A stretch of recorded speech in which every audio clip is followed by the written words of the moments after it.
समीरा तैयब जी, उस AI 666 flight की सबसे सुंदर एयर होस्टेस। जब माल्या की नजर इस लड़की पर पड़ी तो मानो जैसे उसके दिल में लड्डू फूटने लगे थे। हालांकि माल्या की पर्सनैलिटी ऐसी थी कि वो 4 लड़कियां राइट आर्म में और 4 लेफ्ट आर्म में रखता था, लेकिन समीरा को देखकर जो फीलिंग थी वो बाकी लड़कियों से डिफरेंट थी। उस फ्लाइट की बिजनेस क्लास सीट पर बैठा माल्या लंदन जा रहा था और तभी समीरा, जो केबिन में आज बिजनेस क्लास पैसेंजर्स को ही सर्व करने वाली थी, वो उसकी सीट पर आई।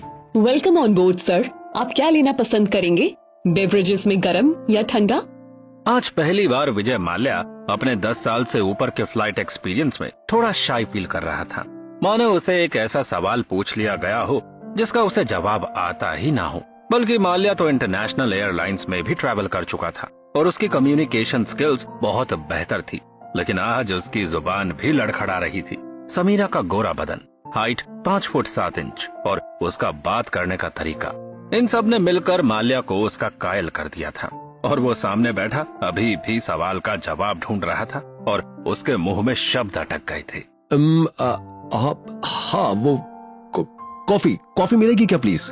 इस तरह से विजय माल्या को अपने शब्दों में लड़खड़ाता हुआ देख समीरा तैयब जी समझ गई थी कि माल्या की नजरें उसके चेहरे से हट नहीं रही हैं। और पिछले 1-2 सालों में विजय माल्या का नाम इतना फेमस हो गया था कि उसे हर कोई जानता था। समीरा ने फिलहाल कॉफी सर्व कर दी और वो सीधा अपने क्रू वाली जगह पर आ गई। वहाँ उसकी दोस्त सानिया भी मौजूद थी और जैसे ही समीरा वापस आई, सानिया ने उससे पूछा, पागल है क्या समीरा, यहाँ क्यों आ गई? बिजनेस क्लास पैसेंजर्स को सर्व भी कर दिया तूने?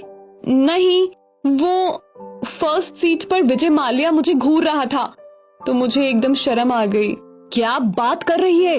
वित्तल का बेटा विजय तुझे घूर रहा था?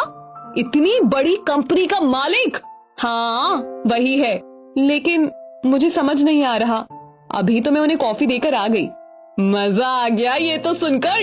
अब तो तू ही जाएगी खाना देने भी? नहीं प्लीज ऐसे मत कर, मुझे बहुत अजीब लगता है। और तुझे पता है ना अब्बू कितने स्ट्रिक्ट हैं, उन्हें कहीं से भी पता चला तो मुझे छोड़ेंगे नहीं। अरे विजय माल्या के लिए तो अब्बू क्या अल्लाह भी मान जाएंगे। समीरा जा, तू वापस उनसे जाकर बात कर और हाँ अपने कपड़े ठीक करके जाना। समीरा ये बात सुनकर शर्मा गई और वहीं विजय माल्या अभी तक बस चाह रहा था कि किसी तरह वो समीरा से वापस बात कर पाए। काश वो वापस मुझसे सवाल पूछने आए, काश वापस मुझसे बात करे। अभी तक खाना नहीं दिया, पता नहीं कहाँ रह गई। दूसरी तरफ समीरा ने किसी तरह सानिया को मनाया और उसे बाकी बिजनेस क्लास पैसेंजर्स के पास भेज दिया। समीरा ने ये इसीलिए किया क्योंकि वो चाहती थी कि उसे विजय को वापस से फेस न करना पड़े। हालांकि उसे भी विजय का अटेंशन अच्छा लग रहा था, लेकिन वो जानती थी कि उसे ऐसा नहीं करना चाहिए। इतने में जब वो खड़ी हुई ये सोच रही थी कि तभी उसे किसी ने आवाज दी, excuse me ma'am, can I use the restroom? Sameera ने जब पीछे मुड़कर देखा तो वो कोई और नहीं बल्कि विजय माल्या खुद खड़ा था। विजय ने डिसाइड किया था कि समीरा शायद उसकी हरकत की वजह से बात करने ना आए, पर उसे जरूर जाना चाहिए। दूसरी तरफ समीरा ने जैसे ही विजय को देखा, इस बार उसके मुंह से शब्द लड़खड़ाने लगे। Sir this way please. Vijay rest room जाने के लिए आगे बढ़ा, लेकिन तभी अंदर घुसने से पहले उसने समीरा की तरफ देखा और उसे लगा कि ये अच्छा मौका है क्योंकि उसके बाकी क्रू मेंबर्स वहाँ नहीं थे और समीरा वहाँ अकेली थी। वो actually I am sorry for looking at you like that. I hope you did not mind Samira. असल में विजय पिछले आधे घंटे से अपनी फ्लाइट सीट पर बैठे ये सोच रहा था कि उसे किस तरह से समीरा को अप्रोच करना चाहिए। उसने समीरा के टॉप पर लगा नेम बैज पढ़ लिया, जिस वजह से उसने जानबूझ के उसे नाम से पुकारा और समीरा का नाम लेकर एक हल्की सी स्माइल दी। सिर्फ विजय ही नहीं बल्कि समीरा भी खड़ी हुई वहाँ हंस दी। उसके साथ पहली बार ऐसा हो रहा था कि कोई इतना बड़ा आदमी उससे बात करने की कोशिश कर रहा था और वो कर नहीं पा रही थी। ये sir, it is okay. Samira, would you mind seeing me in London? वो असल में मुझे थोड़ा फ्लाइट से रिलेटेड एक हेल्प चाहिए थी। So I was thinking if you could you know. Sir वो हाँ, मतलब I will try my best. आप रेस्ट रूम यूज करिए, मैं एक पैसेंजर की प्रॉब्लम सॉल्व करके आती हूँ। ये सुनते ही समीरा वहां से ऐसे भागी जैसे किसी ने उसे छेड़ दिया हो। असल में विजय तो उसे छेड़ ही रहा था, और जैसे ही विजय को उसका कॉन्फिडेंस वापस मिला था, वो एक भी मौका गंवाना नहीं चाहता था। फ्लाइट लंदन में लैंड हुई और माल्या वहां एक 5 स्टार होटल में रुका था। वो जानता था कि एयर होस्टेस की नौकरी में उन्हें एक ट्रिप के बाद कम से कम 20 घंटे का रेस्ट तो मिलता है, और ये तो एक इंटरनेशनल ट्रिप थी। तो उसे लग रहा था कि समीरा जरूर कहीं एयरपोर्ट के आसपास ही रुकी होगी। उसने अपने हेल्पर को बुलाया और समीरा तैयब जी नाम की एयर होस्टेस के बारे में पता लगाने को बोला। इसके बाद माल्या ने अपनी बिजनेस मीटिंग ली, जिसमें वो बियर के टेस्ट को एनहेंस करने के लिए एक मशीन के बारे में डिस्कस करने आया था। असल में बियर एक पर्टिकुलर तरीके से डिस्टिल करके बनाई जाती है, जिसमें लिक्विड का टेम्परेचर मेंटेन करना बहुत जरूरी होता है। अब ज्यादातर छोटी कंपनीज तो इस चीज का ध्यान रख पाती है, लेकिन प्रोडक्शन अगर किंगफिशर जैसे बड़े स्केल पर हो तो क्वालिटी को मेंटेन करना एक चैलेंज बन जाता है। इसीलिए माल्या यही सीखने यहाँ आया था। खैर, ये मीटिंग लेकर जैसे ही वो अपनी कार का दरवाजा खोलकर अंदर बैठने लगा, उसके हेल्पर ने उसे आवाज दी, विजय सर, विजय सर। विजय ने नोटिस किया कि ये वही हेल्पर है जिसे दिन में उसने एक टास्क दिया था, और वो टास्क था समीरा तैयब जी को ढूंढने का। इसलिए उसने अपनी गाड़ी का शीशा नीचे किया और फिर हेल्पर को पास बुलाया। हाँ बोलो। सर, वो समीरा तैयब जी फिलहाल एयरपोर्ट के पास वाले बैक स्ट्रीट होटल के कमरा नंबर 301 में रुकी हुई है। Well done my champ. ये सुनकर विजय ने उस हेल्पर को सीधे 10 पाउंड का एक नोट पकड़ा दिया। इससे वो हेल्पर बेहद खुश हो गया, और दूसरी तरफ माल्या ने अपनी गाड़ी का शीशा चढ़ाया और ड्राइवर को बैक स्ट्रीट होटल लेने के लिए कहा। माल्या जब होटल में पहुंचा तो वहां उसे काफी लोग पहले से ही जानते थे। उसने वहां पर रूम नंबर 301 के बारे में इंक्वायरी की और समीरा को नीचे रिसेप्शन पर बुलाया। जैसे ही समीरा रिसेप्शन पर आई, माल्या के दिल में और भी जोर से धक धक होने लगी। Hey Sameera, hello, how is it going in London? आप सर, आप यहाँ कैसे? वो एक्चुअली मैंने बताया था ना कि मुझे रिटर्न फ्लाइट के रिगार्डिंग हेल्प चाहिए, तो उसी के लिए क्या तुम कोई डिस्काउंट या कुछ बता सकती हो?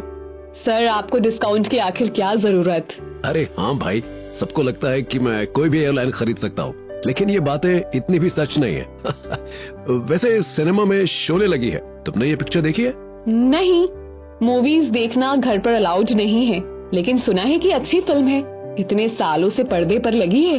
तो चलो फिर साथ में देखने चलते हैं। सर, लेकिन अरे सब कुछ घर वालों की ही मानोगी तो अपने मन की कब करोगी? आ जाओ, trust me, you won't regret and forget.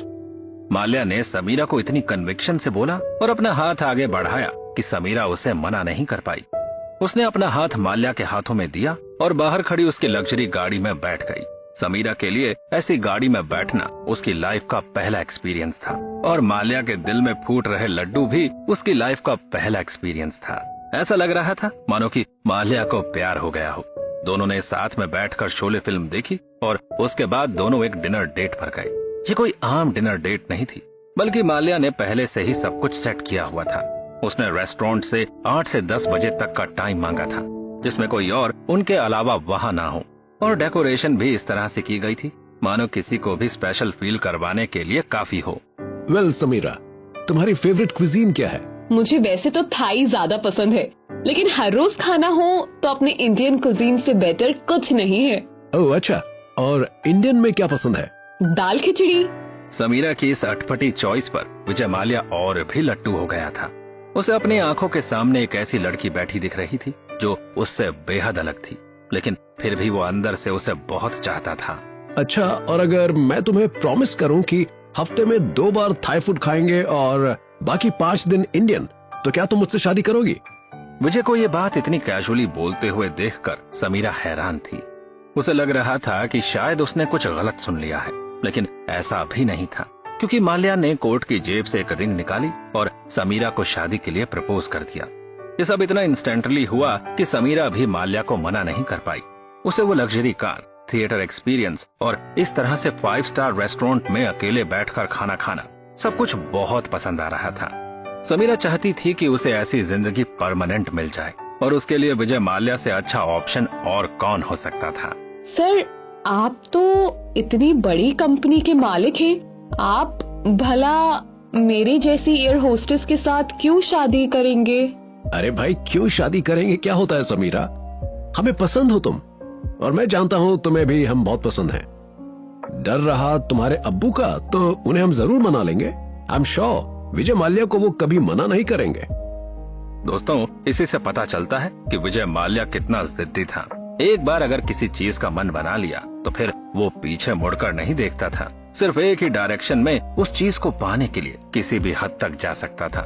इसी के चलते उसी महीने में विजय माल्या और समीरा तैयब जी ने शादी कर ली।